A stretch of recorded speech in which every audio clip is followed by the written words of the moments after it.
Okay, today we're inside the Bullmark Godzilla toy. Late 60s, very early 1970s it came out. It's tin, obviously, as you can see by the body parts. And sent to me for not working. It also needed a new remote battery box. The original toy's battery box was made out of plastic. The one that I've been given to put on there is made out of tin, holds 2 D cells. I believe the original toy ran on 2 C cells, but some websites say 2 D cells, but who knows, right? Number of problems. Even when power was connected to the end of the wires that normally would go to the remote, nothing was happening. It wasn't running. I shouldn't say nothing was happening because something was happening. 3/4 of an amp was being drawn. But there was no sound or motion or light or anything like that. So we knew we have to get inside. Plus, this little wheel is a rear wheel that goes up into the tail section. Right up in here on both sides of the tail section. So the tail can drag as it walks. This toy walks with swinging arms, mouth opening and closing, a light in the mouth flashes on and off, and smoke comes out, and there's a screeching sound that's cyclic. But this wheel obviously isn't going to be salvaged, so I'll design and 3D print a new one, and probably have to make a new pin since that pin seems to be pressed onto there. Or I might try unpressing it, or I might try using that to hold in 3D printer. I haven't thought about that too much yet. Wasn't worried about that. Getting inside the toy was one of the most difficult of the tin toys that I can remember. There are a few that are harder, but this was very complicated. In order to take the sides off, there's these little caps, if the camera focuses, little caps that are pressed on the ends of the legs and on the arms. And you got to take the legs and the arms off, as you can see by these holes, in order to take the sides off. And they're pressed on quite tightly, so it's quite a trick to get those off. Plus you can see that this shaft is quite bent, so I need to straighten that out before I put it back together. And you can also see this area right here that's bent in like that. Both legs are bent. That's for some kid grabbing the legs and trying to make Godzilla walk when he didn't have batteries or it didn't work. And so it's all bent in because this slot should be nice and smooth on both sides up and down. So I'll have to get to that. Still has the ratchet wheels on the bottom, so that's good. I don't have to deal with that. Here's the other leg. And the 2 arms have a nice slip friction mechanical thing here. They have these little divots in the metal here, and then they have a little area here with bent in places that these divots will fit into, and these are spring loaded. So once those 2 little pieces of metal that I talked about are crimped onto the ends of the axle rods, crimped on the, the arms put on, and then that little piece is put on there, that holds pressure against these so that the arms can be positioned without breaking anything. Okay, now as far as what's going on in here, the motor wasn't running, but it was drawing current, and here you can see is the smoker. Well, let's stay with the motor, I guess, for the moment.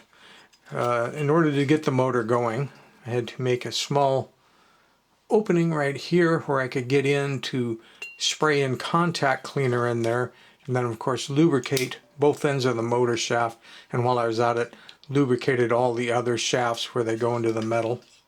The gears show very little wear, so I don't think this toy has very much run time on it.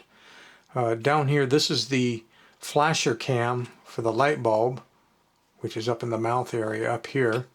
And as you can see, this piece of fiber through the years has warped and turned. So I ended up soldering on a new little piece of metal to help hold this tight onto the fiber, which probably won't warp anymore after this, and then bend this to where it can make contact as these little high points come around to make the light flash. Now, the screecher box, as you can see here, is spring loaded, and right now it's not touching the gear, and that's run by, see if we can get things right so you can see down in there. You see that right down in there? There's a cam, and it pushes against that flat piece of metal in the front. That flat piece of metal in the front is attached to this box. So right now it's pulling this out. The spring will pull it back in, and when it pulls it in, this metal wiper will hit on that gear, and that'll make the screeching sound, and this is the sound box for the screecher. Now, because of the way this is angled and set up on this gear, if you put the battery voltage into this toy the wrong way around, this will work like a ratchet, and it'll just lock everything up, and the motor won't be able to run. So we have to make sure that when we put the remote wires back on, we get them back on in the correct direction so that this is turning clockwise when you're looking at it from this side.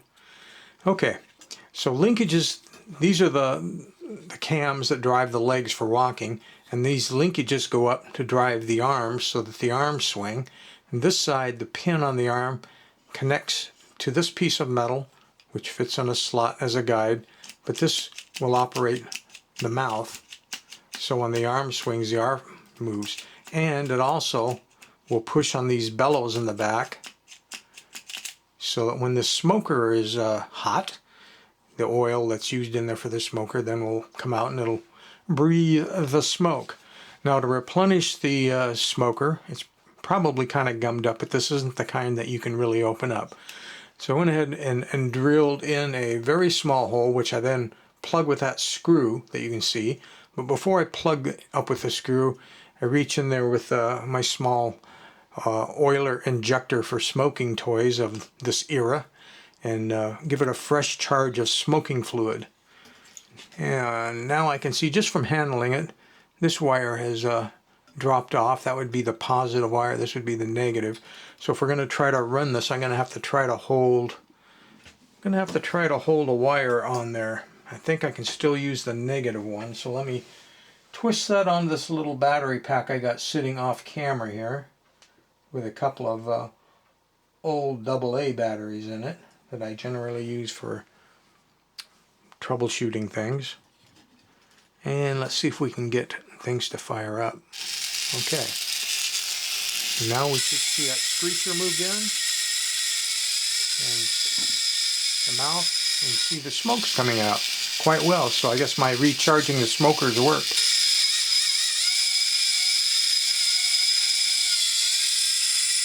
And you can see how the leg cams move around. Kind of hard holding all these wires. So that's what's going on inside the Bullmark Godzilla smoking, walking, screeching tin toy from the late 60s, early 70s. Next video will probably be it put back together.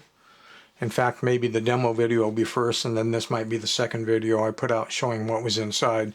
Since I don't edit videos, they have to be separate videos. But I need to 3D print that new tail wheel, straighten off the shaft on the legs, and then reassemble everything, which is rather tricky. There are a lot of tabs that hold all of this together that all have to be put back into place, so it's kind of tricky.